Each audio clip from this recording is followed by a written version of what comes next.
The technique I'm about to share with you, I feel personally, has been overcomplicated a lot, okay? And we did a video on this, going over, it comes from this book, Letting Go, okay? And that's literally the technique right there in the title, letting go, 2 words. So how hard can it be, right? But I think that there's a lot of resistance for people around this technique because, again, it's overcomplicated. You look at blog posts and you're just like, okay, what is the technique again? Or you watch YouTube videos that are 50 minutes long talking about this, right?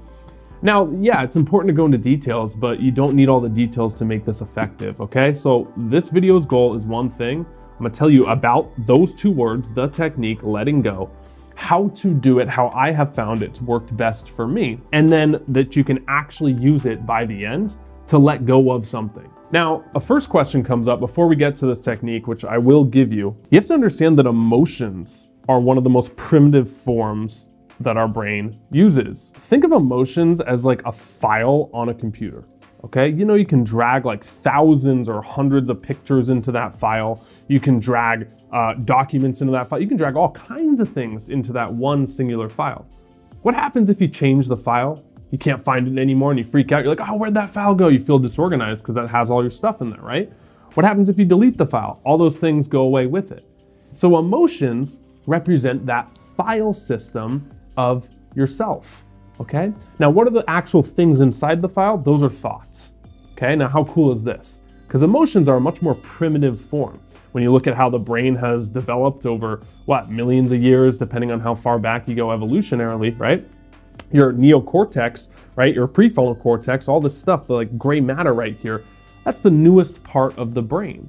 And that's why a lot of animals don't have that, but they have instincts, right? Like a reptile, an eagle goes over, I'm watching it on a golf course, right? Or like the eagles and the hawks go in and they scurry away into a hole because they know instinctually that's danger, right?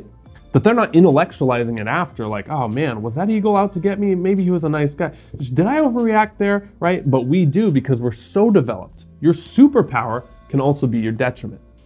Now here's the thing, why that's important is because yes, thoughts they affect you. They do create emotions. But it's almost the other way around. A lot of the emotions create the thoughts. What this book says is that it's not the thoughts that are causing the emotions, but it's the emotions that are causing your negative thoughts. Pretty cool, right? If we have the emotional files on our hardware right here and we change it, all of a sudden, 1,000 thoughts change, tens of thousands of thoughts change. You're no longer thinking in that loop. Famously, Tony Robbins, I love him to death, but you know, he calls this changing your state. Get out of a state, right? You look at depressed people and they're hunched over like this, right? They're in that emotional state, how bad things are, right? Their physiology is there. So he's like, change your state and then you feel better. His techniques rely on more like physiology, on movement, on getting out there and doing something. Because yeah, you feel better when you are that, and then you don't have those same thoughts. You see how that works? Now you're like, okay, well, what are some emotions to look out for? What are good emotions? What are bad emotions? Give me some verbiage here, Einstein. I told you we'd simplify this. So this is called the Hawkins chart. Again, by David Hawkins. People call this the vibration chart, right? Without getting into the details of how this was developed. And I know that's a bit controversial with muscle testing, but I think looking at this chart, it's pretty intuitive. So we have probably a dozen emotions here that you will feel at any point during your life. I want you to think of this like a stoplight. Green, that's supposed to be yellow. I didn't have yellow, so it's blue or yellow, and then red. Red is bad. Blue is okay. And green is good. Now I know what you're thinking, you're like, how do I stay in green all day, every day? And that's not really the point. Like you'll always be fluctuating somewhere along this, right? I don't ever think you'll get to this place of where everything's just la-di-da-di-da, 24/7. Like the world's gonna keep bringing you down, the people. You can't control that stuff, but you can control your reactions to it, which is what we're talking about. These are like warning signs right here. You know, if you're in red or yellow and you're not in green, especially if you're in red, that's just a call to action. That's a call to change something. So a little bit more about this chart and how it can help you, right? If you know that emotions are the filing system and changing one emotion can change dozens, if not thousands of thoughts, doesn't it make sense then to recognize where you are? Yeah, if you're gonna let go, the first thing you need is something to let go of, right? And so here in the red emotions, these are what most people feel on like a day-to-day life, right? These calibrate very low on the vibration chart, right? Shame, guilt, grief, fear, anger. I left out a few just for simplicity. But even saying those, fear, grief, guilt, shame, how good of a life do you feel like that is? We've all been there at times, but I wouldn't want to stay there. And so you recognize where you are. Then you have the medium emotions, which are more of like pride, courage, neutrality, willingness, acceptance. Acceptance of what things are, the willingness to change, the neutral state of like, I could go there, I could stay put, I could go down. Courage and pride. Those are more like egoic desires, which again, they're not bad, they're just a lower form. Ultimately, you get into reason, love, joy, and peace. So now that you know you're changing the emotions, not the thoughts, now that you know these are kind of the emotions we're looking for, categorized by a stoplight system, red, blue, green, you're probably like, okay, well, what is the technique? How do I use it? This is where we're getting into it, now that you know this. So it's 5 steps. The very first step, ask yourself, what am I feeling? Catch yourself feeling some of this stuff. Maybe it's shame or fear. What are people gonna think of me? If I go on that Zoom and totally botch it, right? Oh, I'm afraid of that, or I'm afraid to go up to that person, or I'm afraid to text back my boss, or all the fear scripts running your life. Choose your example. Maybe it's grief. In grief, I was reading that a lot of abandonment or nostalgia feelings are there. Like the best times are behind me. If only I'd said that differently, or heartbrokenness, right? A lot of relationship pain is actually the form of grief. So that's the first step. What am I trying to let go of? Now, the second step is you're going to sit, okay? You're just gonna chill out give yourself 10 minutes here. You don't even have to say 10 minutes, just 1 minute, right? So you're more willing to do this instead of 10, like, oh, I don't wanna do this for 10 minutes. Just see what comes up, identify it, okay? Boom, there it is. What I do when this comes up, right? Or I've accumulated a lot of stuff throughout the day. This is typically when I do it, like midday or something. I had a really stressful day at work.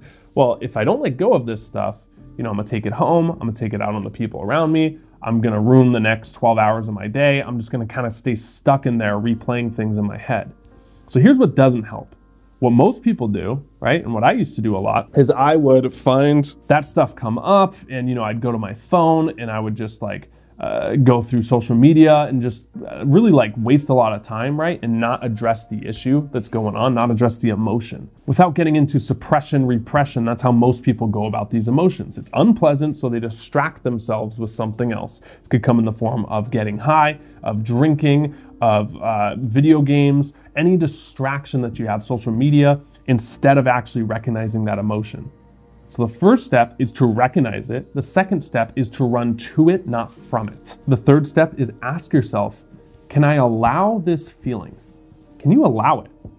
As soon as you ask that question, you're jumping up into willingness to change it, to let go of it, to drop it. And what you'll notice here is just like allowing this feeling, right? Allowing the grief to come up and you're sitting with it, right? And you're just feeling it. You're not getting into the details here about who did what, about replaying the loop over and over. They shouldn't have done that, right? This judgment. You're just sitting there, you're breathing with it. And you're just trying to allow it. Even that right there gives the possibility of letting go. The next question, could I let this go? Again, willingness, neutrality, right here, instantly, just sitting with it. And the last step is asking, would I let this go?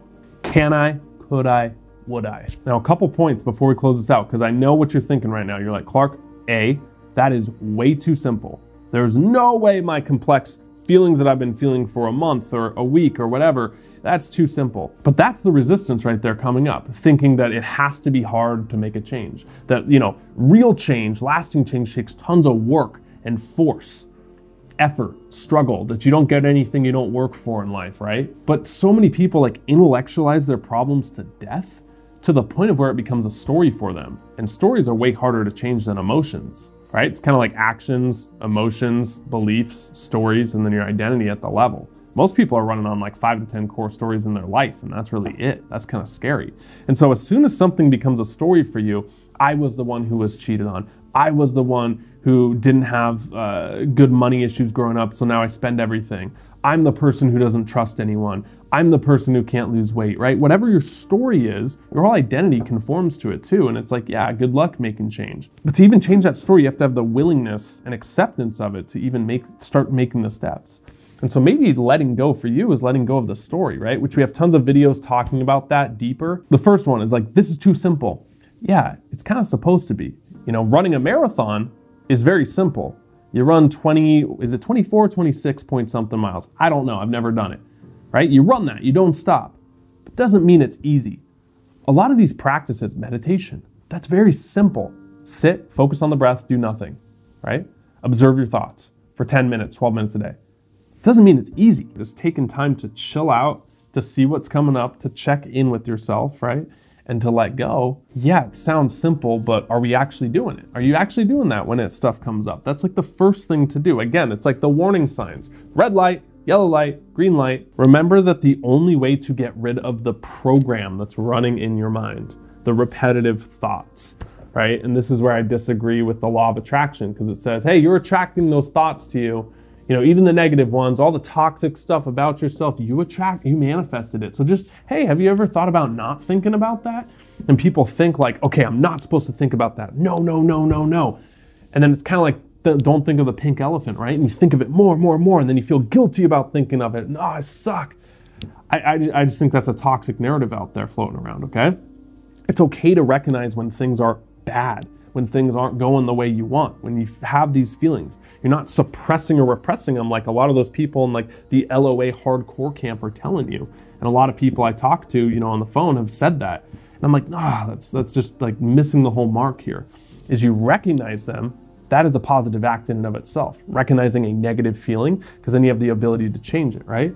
Recognize it, you sit with it, you try to let go, and you work through it. You don't work around it, you don't ignore it, you don't lie to yourself and say, it's not that bad, I'm gonna manifest all this stuff, right? And that's really how you raise your vibration, quote unquote, right? And that's how you attract better things, better people to you when you become a different person from the inside out. When you're vibing high, when you're a different person, when you're coming from that energy level of like, life's good, I'm at the top here, right? You're gonna attract people at the top too. You're gonna attract the opportunities to you. You're gonna attract the things to you. But if you're coming from here, like attracts like, right? And if you find a lot of negativity in your life or not a lot of negative people, sometimes it's unavoidable, right? It doesn't necessarily mean you're here. But at the end of the day, once you start working on yourself, you're just gonna attract a different caliber of person to you. So that is letting go. That is a bit of why we do that, how to do it, and a technique that you can do that is very simple. Give yourself the gift of it. Just try to work through it. Again, it comes from this book. If you want to know more, I'll link up our book summary down below. Go a bit deeper into that and give you some examples as well. Thanks so much for being here. I'll see you in the next video. Till then, stop settling, start living. See ya.